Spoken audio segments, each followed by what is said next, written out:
요한복음 20장 24절로 29절까지의 말씀. 제가 가진 성경으로 신약 184페이지입니다. 제가 한 절 여러분이 한 절 교독하겠습니다. 12 제자 중에 하나로서 디두모라 불리는 도마는 예수께서 오셨을 때에 함께 있지 아니한지라. 다른 제자들이 그에게 이르되 우리가 주를 보았노라 하니 도마가 이르되 내가 그의 손에 못자국을 보며 내 손가락을 그 못자국에 넣으며 내 손을 그 옆구리에 넣어보지 않고는 믿지 아니하겠노라 하니라.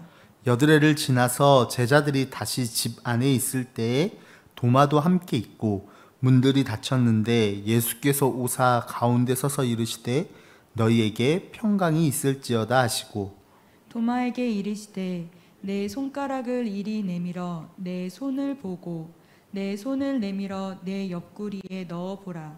그리하여 믿음 없는 자가 되지 말고 믿는 자가 되라. 도마가 대답하여 이르시되 나의 주님이시요 나의 하나님이시니이다. 예수께서 이르시되 너는 나를 본고로 믿느냐? 보지 못하고 믿는 자들은 복되도다 하시니라. 아멘. 이진영 목사님께서 신과 인간 그 사이에 놓인 구유라는 설교의 제목으로 말씀 전해 주시겠습니다. 함께 우리 말씀 나누시는 기도하시고 함께 말씀 나누도록 하겠습니다. 사랑과 은혜가 많으신 하나님, 이제 대강절도 깊어가고 있습니다. 하나님, 깊어가는 기다림의 시간에 이제 주님이 태어나신 그날을 묵상해 보며 또 주님이 태어나신 그 구유에 대한 의미를 살펴보고자 합니다. 하나님, 우리의 눈을 열어주시고 우리의 마음을 열어주셔서 주의 진리에 조금 다가갈 수 있도록 돕고 인도하여 주시옵소서. 시종일관을 주님께 의탁드리오며 모든 말씀으로 주 예수 그리스도의 이름으로 기도드립니다. 아멘. 네, 우리는 크리스마스 때마다 모든 교회들이 여러 가지 준비를 하면서 제일 그 중에 또 중요하게 준비하는 게 바로 이제 구유에 대한 장식, 크리스마스 장식입니다. 그러면 구유는 꼭 빼놓지 않고 등장하죠. 사실 저희 교회는 특별히 이렇게 앞에다가 이렇게 장식을 해놨는데 제가 이렇게 보니까 화면으로 보니까 이게 잘 안 보이더라고요. 그래서 약간 제가 옆에 비켜드리면 좀 한번 당겨서 보여주시면 좀 굉장히 예쁘게 되어 있습니다. 그래서 많이 교회에 못 나오신 분들 한번 보시라고 소개해드리면 가운데 예수님이 인형으로 앉아 계시고 옆에 보면 동방 박사들이 쭉 있죠. 그리고 사실 저는 멀리서 봤을 때 맨 오른쪽에 있는 분이 저게 어머니는 마리아는 알겠는데 요셉인지 아니면 목자인지 헷갈렸는데 아마 그게 요셉인 것 같아요.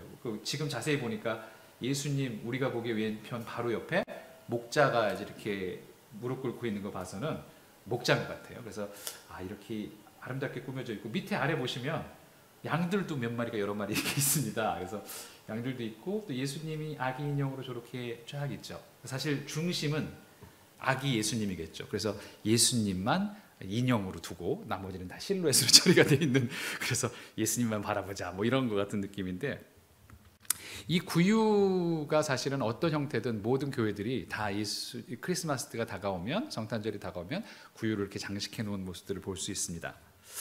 근데 여러분 이런 생각을 해보셨는지 모르겠어요. 도대체 언제부터 이 구유를 만들기 시작했을까? 크리스마스를 이렇게 장식하기 시작했을까? 더 나아가서는 도대체 교회가 언제부터 이 크리스마스 성탄절을 지금처럼 이렇게 크게 기념하게 됐을까? 라는 생각은 아마 별로 잘 안 해보셨을 것 같아요. 사실 교회가 처음 생겨나면서부터 늘 이렇게 예수님이 탄생을 기념했던 건 아니었거든요. 지금은 위인들이나 위대한 사람들 같은 경우에 탄생 100주년, 루터나 베토벤이나 탄생 200주년 이런 걸 기념하기도 하는데, 사실은 교회의 역사 속에서 예수님의 탄생을 막 크게 기념했던 그런 거는 생각보다 그렇게 오래되지 않은 역사입니다. 그렇게 오래되지 않았어요. 불과 몇백 년 전부터라고 밖에 볼 수가 없어요. 그 이전까지는 2000년 교회 역사 속에서 예수님의 탄생을 매년마다 막 이렇게 크게 기념하고 그러지는 않았습니다. 더군다나 이 구유를 막 꾸미고 그런 것도 아니었죠. 이 구유를 막 꾸미고 장식하기 시작한 게 그게 누구냐 하면, 여러분도 잘 아시는 중세 성자 아시시의 프란치스코였습니다. 그러니까 성 프란치스코가 이 구유를 꾸미는 걸 제일 먼저 시작하셨던 거죠. 어떤 의미를 가지고 이 구유를 시작하셨을까? 그 사연이 바로 오늘 우리가 읽은 이 이야기로부터 시작이 됩니다. 오늘 읽은 이야기는 너무 유명한 이야기죠. 오늘 읽은 이야기는 도마의 위대한 고백, 의심 많은 도마의 위대한 고백이 담겨있는 구절입니다. 나의 주님이시오 나의 하나님이시니이다. 예수 그리스도를 향하여서 당신은 하나님이십니다라고 고백한 위대한 고백이 여기 요한복음에 담겨 있습니다. 사실 예수님은 누구신가? 예수님의 본질에 대한 것은 교회가 처음 생겨남부터 가장 치열한 논쟁이 되었던 부분입니다. 예수님은 인간일까 하나님일까? 인간일까 신일까? 이 논쟁은 굉장히 아주 치열하게 진행이 됐었어요. 그래서 처음에 어떤 사람들은 예수님은 신이 아니라 완전히 그냥 인간이셨어. 그런데 그가 너무나 하나님의 뜻에 따라 잘 살았기 때문에 하나님이 죽은 다음에 그를 부활시키시고 그 이후에 자기의 양자로 삼으신 거야 라고 생각하는 사람도 있었어요. 그 사람들에게 있어서 예수님은 그냥 정말 인간이셨던 거죠. 우리랑 똑같은, 더 나을 것도 없고 더 못할 것도 없는.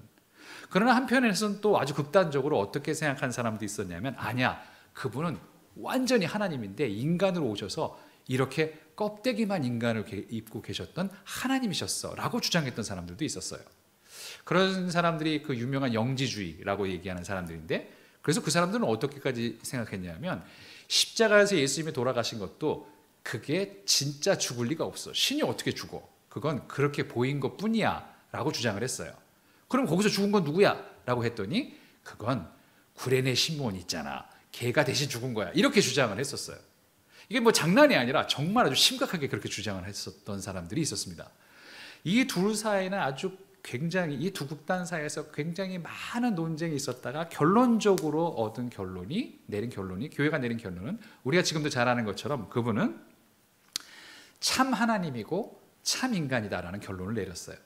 사실은 어떤 이야기는 논리적으로 받아들이기는 어려운 결론일 수 있지만, 그러나 교회는 결국 그렇게 결론을 내렸습니다. 그분은 참 하나님이시고 참 인간이셔. 이 요한복음은 성경 중에서 가장 늦게 쓰여진 성경에 속합니다. AD 100년경에 쓰인 성경이에요. 100년이라고 그러면 예수님이 한 30년, AD 30년쯤 돌아가셨다고 치면 거의 뭐 한 세대, 두 세대 건너서 기록된 복음서죠.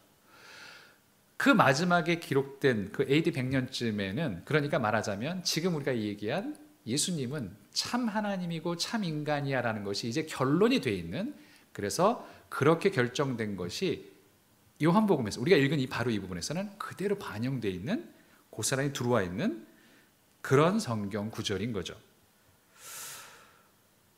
결국 이 결론, 예수님은 참 하나님이고 참 인간이다. 사실 이건 굉장히 중요한 게, 이걸 이제 그리스도는 어떤, 그리스도의 본질은 무엇인가를 이제 신학적으로는 기독론 이렇게 불러요. 이것은 삼위일체의 근간이 되기도 합니다. 그리고 왜 중요하냐면 이것이 이단이냐 아니냐를 가르는 가장 결정적인 기준 중 됩니다.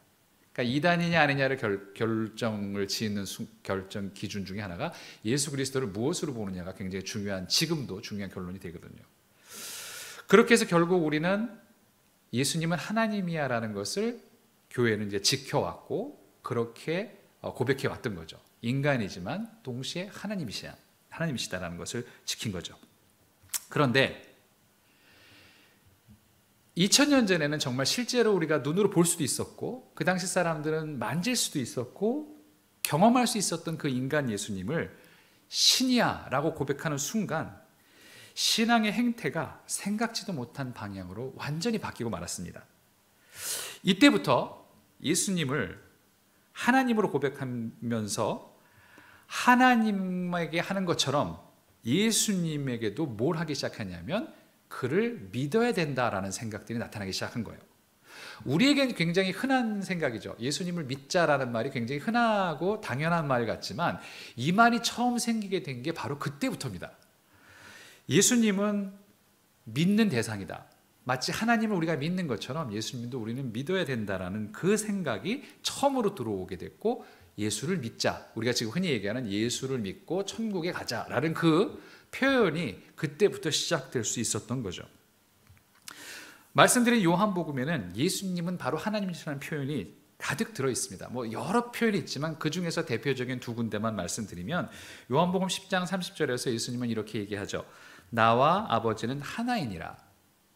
그래서 이걸 듣고 유대인들이 막 자기와 하나님을 동등되게 여긴다고 이거 참남하다 해서 막 돌로 쳐 죽이려고 그랬었죠.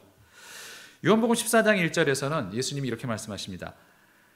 너희는 마음에 근심하지 말라. 하나님을 믿으니 또 나를 믿으라. 하나님을 믿는 것처럼 나를 믿으라. 이렇게 말씀하십니다. 어쩌면 사실은 이 말이었을 거예요. 하나님을 믿는 것처럼 나를 믿어라. 이 말을 보고 사람들은 다 하나님을 믿어야 된다라고 다들 생각하고 이제부터는 하나님을 믿는 것만 생각을 했습니다. 그러니까 예수님을 믿는 것처럼, 지금도 제가 막 헷갈리는 것처럼 하나님을 믿는 것처럼 그렇게 예수님을 믿는 거에 대해서만 예수님을 믿어야 돼라고만 생각을 했던 거죠. 그런데 여러분, 우리가 성경을 읽다 보면, 요한복음이 아닌 다른 복음서를 읽다 보면 예수님은 사실 우리에게 뭔가를 요청하실 때, 나를 어떻게 해라라고 요청하실 때 사실은 믿으라는 말은 다른 복음서에서는 거의 하지 않으세요. 아니, 전혀 하지 않으십니다. 그렇게 말씀하시지 않고, 여러분이 기억해 보시면 예수님이 어떤 요청을 우리에게 하시나? 예수님은 뭐라고 하십니까? 나를 따르라라고 말씀하십니다. 나를 믿으라가 아니라 나를 따르라 이렇게 말씀하세요. 나를 따르라. 그래서 그 따르는 사람들을 뭐라고 부릅니까? 제자라고 부르는 거죠. 따라서 행하는 사람, 예수님의 발걸음을 따라가는 사람을 우리는 제자라고 부르는 거죠. 그리고 심지어 예수님은 요한복음 28장에서는 승천하시기 직전에 마지막 가르침도 뭐라고 주시냐면 지상명령이라고 우리가 부르죠. 다른 모든 민족을 제자로 삼아라 이렇게 말씀하십니다. 따르게 하라는 거죠. 그 요청은 굉장히 중요한 요청으로 남아 있습니다. 실제로 제자들은 예수님을 따라서 했죠. 예수님을 따라서 한다는 건 무슨 뜻이냐면 예수님이 하신 것을 그대로 하는 것을 얘기합니다. 예수님이 하신 일을, 그래서 성경은 제자들이 그대로 했다고 보고합니다. 성경을 읽어보면 예수님이 귀신을 쫓고 복음을 선포하고 또 병자를 고쳤던 것처럼 제자들도 그대로 예수님처럼 병자를 고치고 귀신을 쫓고 복음을 선포했다고 나와 있습니다. 그러니까 제자는 뭐냐면 그대로 따라서 하는 사람인 거죠. 똑같이 하는 사람인 거죠. 그리고 예수님은 그렇게 너희도 다른 사람을 너희들을 보고 똑같이 하도록 제자로 만들라고 말씀하십니다. 제자는 그냥 배워서 학문적으로 선생님이다, 제자다 이런 게 아니라 정말 그대로 똑같이 하는 사람이 제자죠. 예수님이 우리에게 요청하신 것도 나를 따라와라 라고 말씀하신 거죠. 나를 따르라라는 말씀을 어디까지? 자기 십자가를 지고 나를 따르라 라고까지 말씀하실 정도로 그렇게 말씀하셨습니다. 내가 이렇게 해서 결국 내 삶이 이렇게 되는 것처럼 너희의 삶도 그렇게 돼야 해. 내가 십자가를 지고 가는 것처럼, 그래서 십자가에 못 박히는 것처럼 너희도 끝까지 나를 따라오다 보면 그렇게 될 거야 라고 말씀하시는 거죠. 바로 이것이 예수님의 요청이었죠. 예수님이 나를 따르라. 나처럼 살고 나의 삶에 너의 삶을 포개라. 예수님의 우리 그런 찬양도 있잖아요. 예수님의 발에 내 발을 포개는 삶을 살아라 라고 요청을 하신 거죠. 그런데 예수님이 그렇게 요청하셨는데 우리가 예수께서 신이 되셨다, 신이시다 라고 고백하는 순간, 그래서 믿음의 대상이 되시는 순간, 그 순간부터 이게 나를 따르라는 말씀이 희석되기 시작한 거예요. 그렇죠, 당연하죠. 아니 예수님이 하나님이신데 우리가 하나님하고 어떻게 똑같이 할 수 있겠어요? 예수님을 하나님으로 바꿔본다면 간단해집니다. 우리가 하나님을 따라서 똑같이 할 수 있나? 하나님처럼 그렇게 행할 수가 있나? 이것은 상상도 할 수 없는 일이죠. 그러니까 사람들도 그렇게 생각한 거예요. 우리가 예수님은 감히 어떻게 따라해? 우리는 예수님을 믿어야지. 원래 의도가 그런 것은 아니었겠지만, 그러나 예수님은 이 믿음의 대상이 된 순간부터 추종의 대상, 따름의 대상이라는 것은 희석되어지고 말았습니다. 그리고 지금까지도 예수님을 우리는 믿음의 대상으로만 주목합니다. 예수 믿고 천국 가야지 라고 생각하지, 아무도 그렇게 말하지, 아무도 그렇게 사람들한테 이렇게 얘기하지는 않습니다. 예수를 믿으세요라고 얘기하지 예수를 따르세요 이렇게 얘기하지 않아요. 천국에 가시려면 예수를 믿으셔야 됩니다라고 얘기하지, 천국에 가시려면 예수를 따르셔야 합니다라고 말하지 않습니다. 그리고 다른 사람들을 향해서 우리는 저를 따르세요. 제가 예수님을 따르는 것처럼 저를 따라서 똑같이 하세요라고 아무도 얘기하지 않습니다.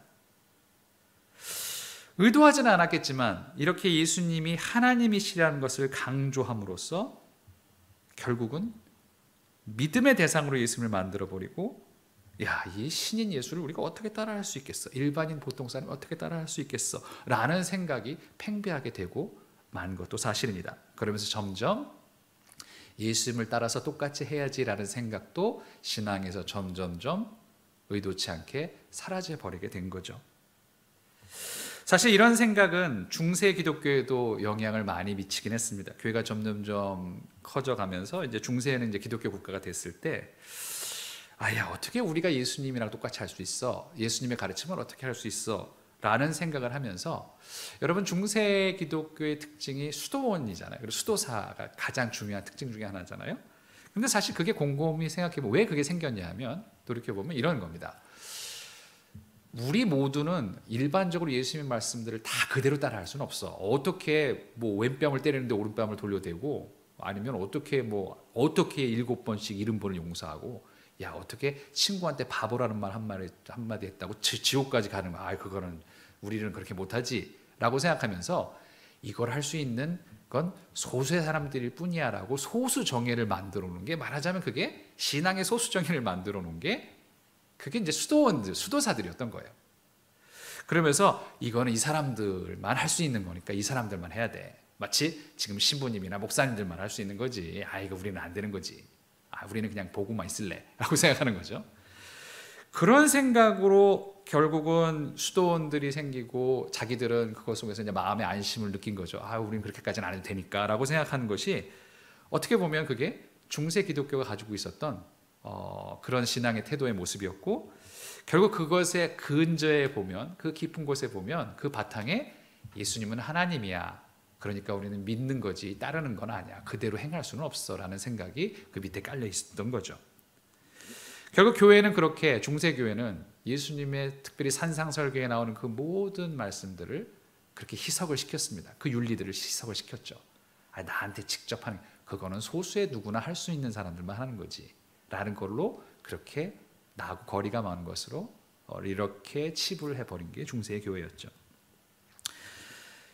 예수님을 믿고 다른 것은 생각하지 않았을 때, 그래서 그것이 점점점, 마치 추를 보자면 이제 이 추가 참 하나님과 참 인간이라는 그 두 추에서 왔다 갔다 했을 때, 그 추가 중세에는 완전히 참 하나님 쪽으로 완전히 치달아 올라서 이쪽에 아주 집중되어 있었을 때, 바로 그때 그 추를 내렸던 사람이 있습니다. 반대쪽으로 추를 움직이게 했던 사람이 나타났어요. 그 사람이 바로 성 프란체스코였습니다. 성 프란체스코는 별명이 있었어요. 별명이 뭐냐면 제2의 그리스도, 또는 또 다른 그리스도라고 불렸던 것이 그의 별명이었습니다. 라틴어로는 알테르 크리스투스라고 하는데, 알테르 크리스투스라는 말은 어떻게 보면 짝이 되는 그 그리스도라는 것 같아요. 그리스도가 있으면 그 짝이 되는 그리스도 같은 거죠. 그걸 이제 우리나라로 번역할 때는 뭐 제2의 그리스도라든가 혹은 또 다른 그리스도라고 번역했는데, 정말 그리스도의 쌍을 이루는 그런 사람이다라는 별명을 받았던 게 바로 성 프란체스코였습니다. 그러니까 성 프란체스코는 우리가 성경에서 읽고 있는 이 말씀, 마태복음 11장 29절, 나는 마음이 온유하고 겸손하니 나의 멍에를 메고 내게 배우라 라는 말씀을 어떻게 보면 그대로 실천했던 사람이었어요. 그렇지, 예수를 믿는다는 건 이거지. 예수님처럼 똑같이 예수님을 배우고, 예수님의 멍에를 메고 예수님이 하셨던 것처럼 나를 배워라 라는 말씀처럼 그렇게 예수님을 배워가면서 똑같이 살아야 되는 것이지, 예수님을 따라야 하는 것이지 라는 것을 재발견한 사람이었습니다. 그리고 정말로 그는 그렇게 삶을 살도록 노력하고 애썼습니다. 어디까지냐? 그래서 그 이후에 나오는 이제 이 중세의 이 큰 흐름의 반전을 어쩌면 이 한마디로 정리할 수 있을 것 같아요. 나중에 이제 토마스 아켐페스가 그리스도를 본받아라는 책을 썼었죠. 그 그리스도를 본받는 삶을 산 것이 바로 이 프란체스코였습니다. 그리스도를 본받아라는 책은 아마 여러분이 아마 어디선가 들어보셨을 거예요. 뭐 기독교 고전 중에서.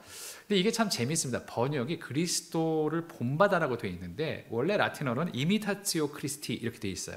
그러니까 영어로 하자면 imitation of Christ죠. 그러니까 imitation 그러면 여러분이 imitation이라는 말을 지금은 잘 안 쓰는지 모르겠지만 저희 어른들 시대, 저 아버지 시대에서는 imitation이라는 말을 많이 썼었어요. 우리 큰 이모가 그 말씀을 아직도 기억이 나요. 뭐 imitation 이렇게 말씀하셨는데 그게 뭐냐면 짝퉁을 imitation이라고 그랬어요. 예전에는 그 짝퉁 그 고가의 그런 명품 뭐 시계를 짝퉁이라고는 지금 말을 쓰는데 그걸 예전에는 imitation이라고 하셨죠. 그러니까 imitation은 뭐냐면 짝퉁이라는 우리 지금 뭐 부정적인 말로 쓰지만 imitation은 뭐냐면 똑같이 만드는 겁니다. 그러니까 imitation 하는 거죠.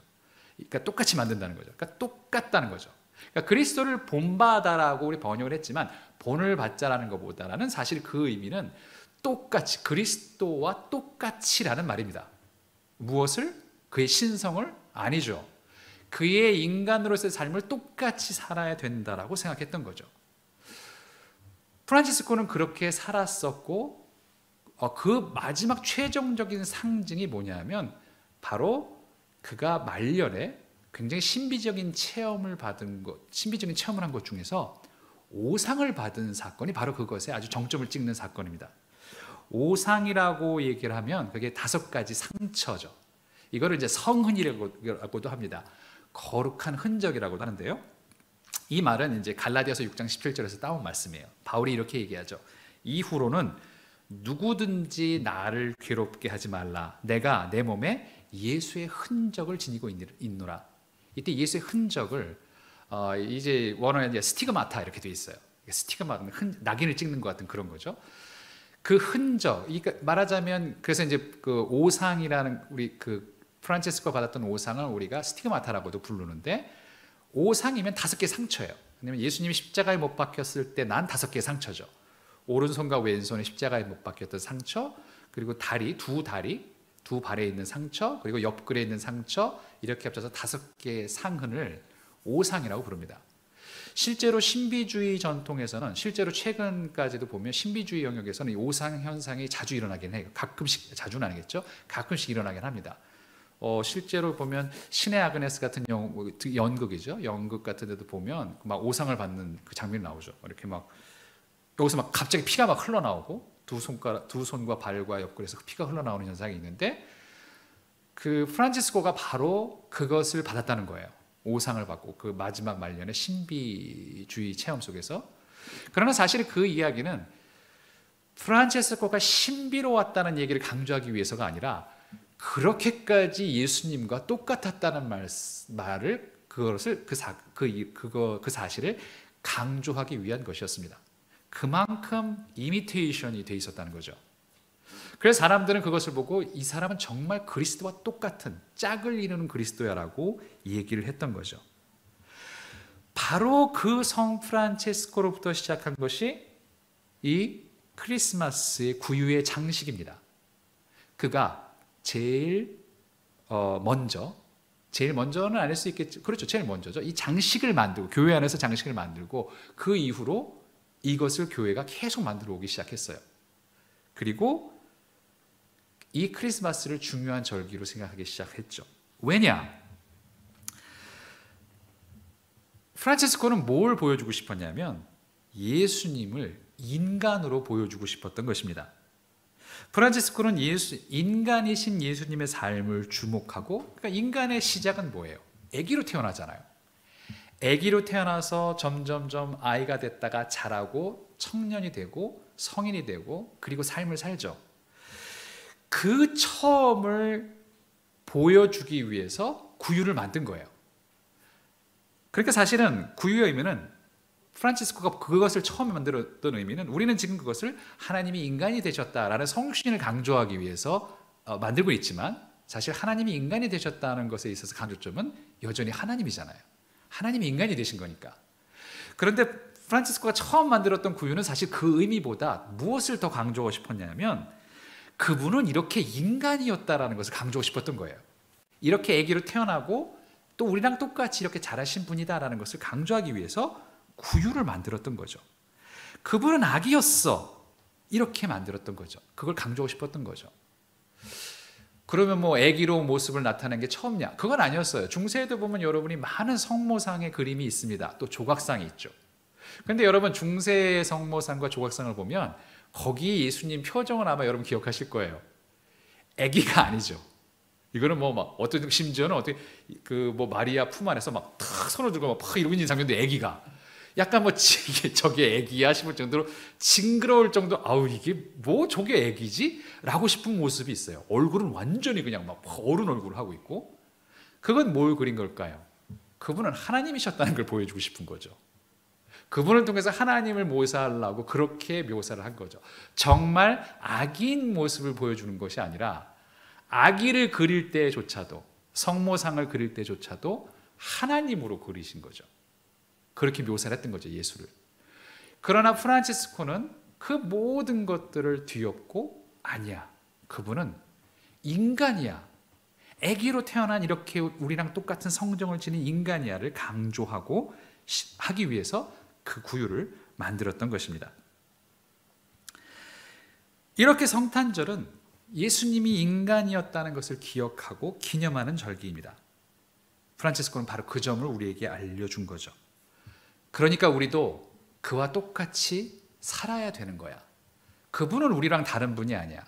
우리보다 더 엄청나게 뛰어나서 신적인 신이어서 우리가 감히 따라할 수 없는 그런 사람이 아니라 그런 신이 아니라 우리랑 똑같이 저렇게 태어나서 자라고 살았던 분이야.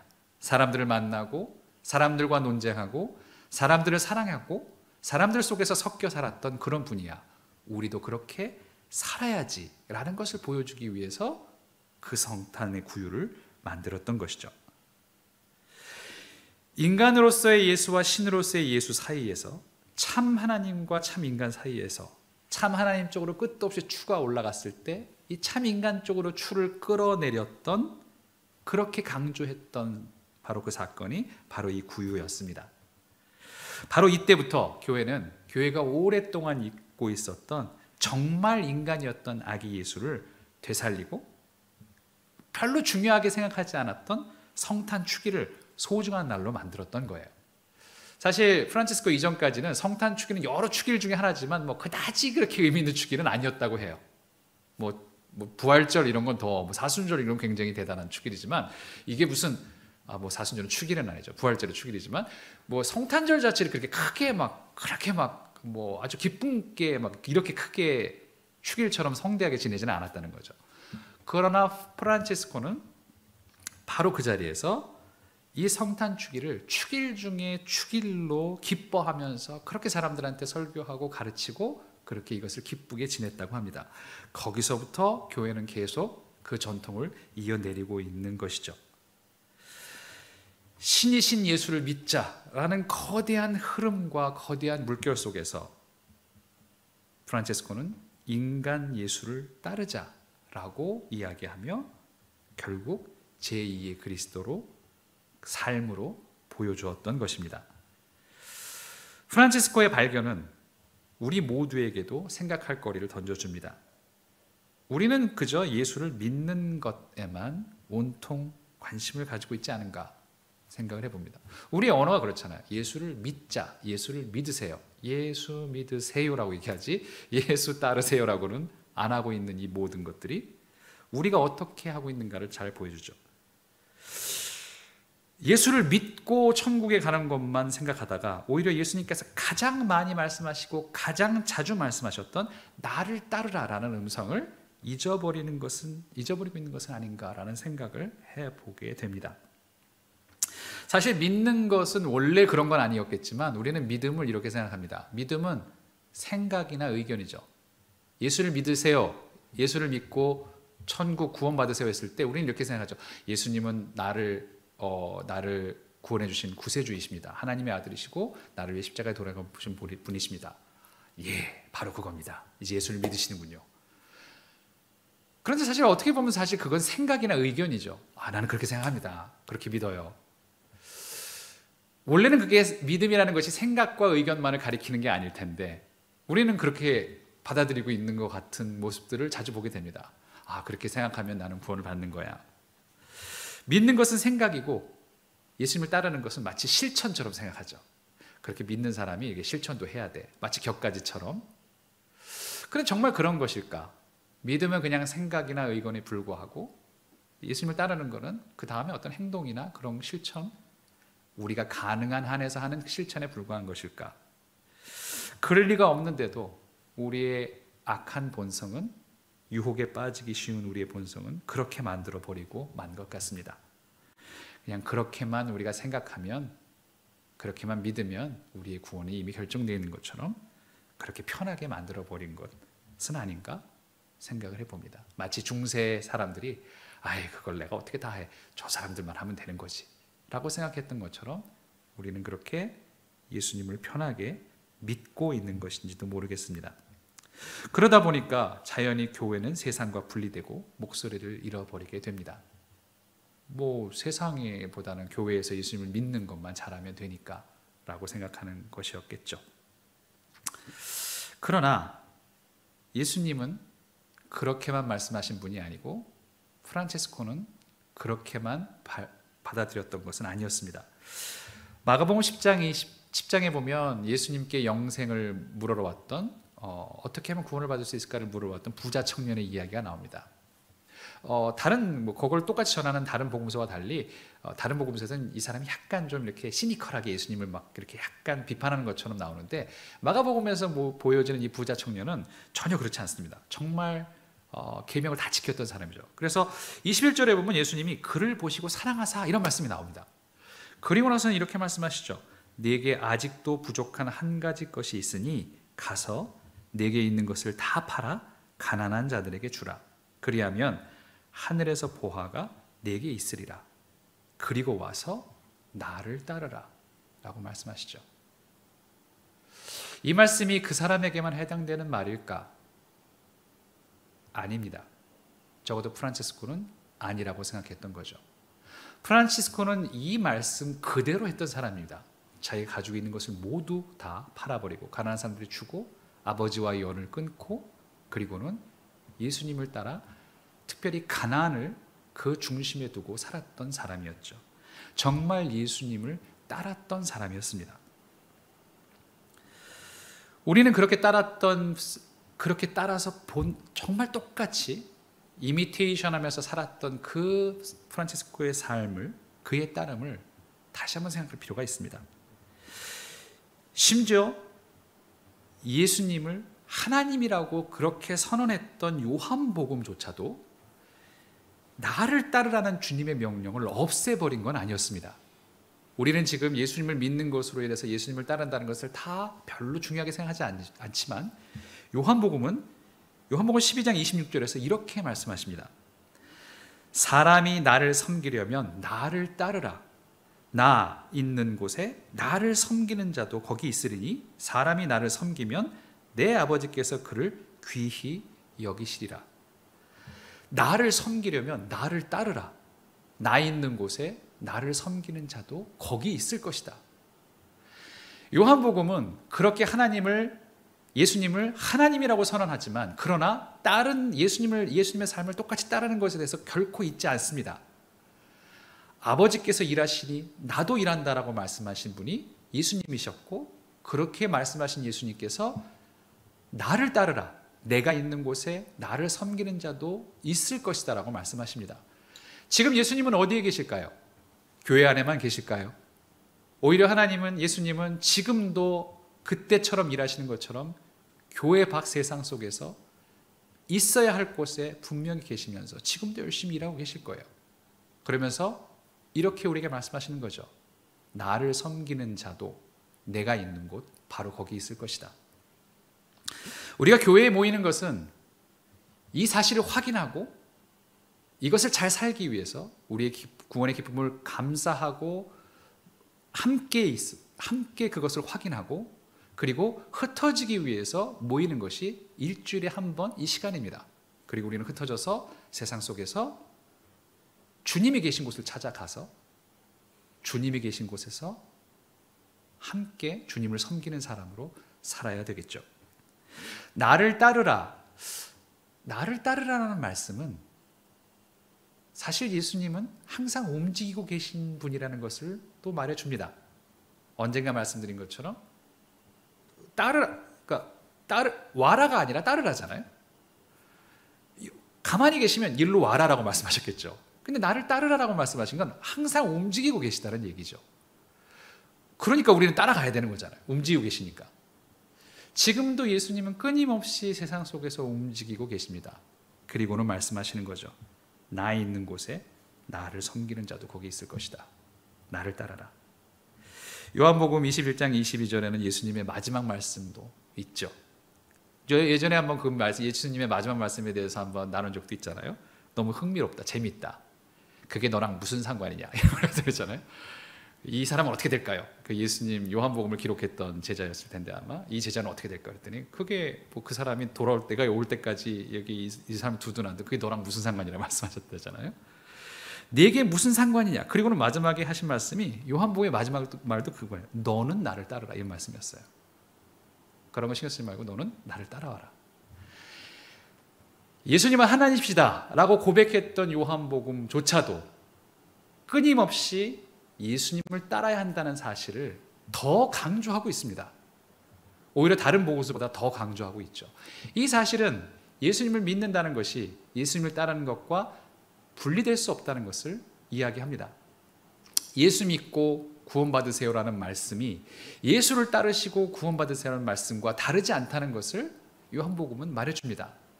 그래서 어쩌면 우리는 조금 더 그 말을 사용할 필요가 있을 것 같습니다. 예수를 따르시고 구원받으세요.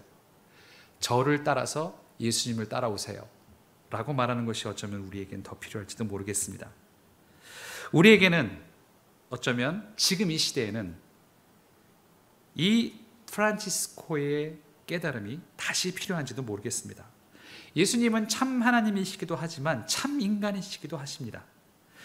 추는 그래도 프란치스코가 신이신 예수에서 인간인 예수로 추를 좀 끌어내렸는데 지금은 오히려 다시 또 하나님이신 예수 쪽으로 그때보다 더 많이 올라가 있는 것 같다는 생각도 해봅니다. 그 추를 이제는 좀 다시 끌어내야 될 필요가 있지 않을까 그런 생각을 해봅니다. 모두들 예수를 믿는다고만 하니까 정작 예수님이 지금 어디 계신지 생각도 하지 않고 그곳에 나도 있는지를 물어보지도 않는 것처럼 보입니다. 사실 예수를 따른다는 삶은 더 불안하고 더 힘들겠죠. 자기 십자가를 지고 따르는 길이기도 하고 정말 이게 내가 따르는 게 맞나? 더 힘겹고 불안할 거예요. 그러나 바로 그 길에 예수님은 참 부활이 있다, 참 생명이 있다고 말씀하시면서 그 확신으로 우리에게 그렇게 요청하십니다. 나를 따르라. 그것이 너희가 사는 길이니까 나를 따르라고 말씀하시는 거죠. 실천과 연대보다 생각이나 의견이 신앙의 결정적이라고 믿는 것처럼 보이는 이 시대에 우리는 이제는 신이신 예수님보다 인간이신 예수님을 조금 더 생각할 필요가 있겠습니다. 신과 인간 사이에 놓인 성탄의 그 구유에서 우리는 이제 하나님보다는 인간으로서의 예수님을 프란치스코가 우리에게 보여줬던 그 모습을 다시 발견하고 우리의 결심을 새롭게 해야 되겠지도 모르겠습니다. 그 구유를 바라보시면서 다시금 나를 따르라고 말씀하셨던 그리고 지금도 그렇게 말씀하고 계신 인간이신 예수님을 다시 한번 마음속에 맞아들일 수 있는 저와 여러분 되시기를 주님의 이름으로 축원합니다. 기도하시겠습니다.